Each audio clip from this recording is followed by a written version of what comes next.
સુરતના કાપોદ્રા પોલીસે રિક્ષામાં બેસી પસાર થતા 2 જેટલા ઈસમોને દેશી હાથ બનાવટના કટ્ટા અને જીવતા કારતૂસ સાથે ઝડપી લીધા હતા. પોલીસે બંને આરોપી ઝડપી વધુ પૂછપરછ શરૂ કરી હતી. સુરત કાપોદ્રા પોલીસને રીઢા આરોપી ઝડપી લેવામાં મોટી સફળતા મળી છે. કાપોદ્રા પોલીસે બાતમીના આધારે દેશી હાથ બનાવટના કટ્ટા અને જીવતા કારતૂસ સાથે 2 ઈસમોને પકડી પાડ્યા હતા. નાના વરાછા ચીકુવાડી બ્રિજ પાસેથી રિક્ષામાં પસાર થતા આરોપીને પકડી પાડવામાં આવ્યા હતા. પોલીસ પૂછપરછમાં આરોપી અન્ય ઈસમને કટ્ટા વેચવા લાવ્યા હતા. પોલીસે આરોપી પાસેથી 2 હાથ બનાવટના કટ્ટા, 3 કારતૂસ, 3 મોબાઈલ અને 1 રિક્ષા કબજે કરી છે. જ્યારે પોલીસે આરોપી પાસેથી 3.20 લાખથી વધુનો મુદ્દામાલ કબજે કર્યો હતો. પોલીસે પકડાયેલા આરોપીની ધરપકડ કરી આગળની તપાસ હાથ ધરી હતી અને દેશી કટ્ટા મંગાવનાર અને મોકલનાર 2 ઈસમોને વોન્ટેડ જાહેર કરવામાં આવ્યા હતા.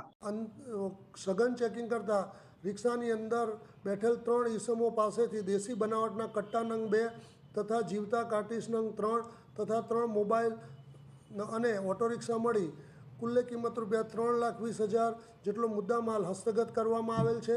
અને આ અનુસંધાને કાપોદ્રા પોલીસ સ્ટેશન ખાતે આર્મ્સ એક્ટ હેઠળનો ગુનો રજીસ્ટર કરવામાં આવેલ છે. અને આ ગુનાની તપાસ સર્વેલન્સ સ્ટાફના પોસબ શ્રી AL પંડ્યા સાહેબ નવો કરી રહેલ છે. આ ઉપરોક્ત આરોપીઓની જે ધરપકડ કરવામાં આવેલ છે તેઓની પૂછપરછ દરમિયાન એવી હકીકત ખુલવામાં પામેલ છે કે આગામી નવરાત્રિ તથા દિવાળીના તહેવારો આવતા હોય અને તે અનુસંધાને તેઓને કોઈ સારી એવી ટીપ મળે તો મોટો કોગ્નિઝેબલ ગુનો કરવાની યોજના હતી. અને આ અનુસંધાને અન્ય 2 આરોપીઓને પણ વોન્ટેડ જાહેર કરવામાં આવેલ છે અને હાલ આ ગુનાની તપાસ તજવીજ ચાલુ છે.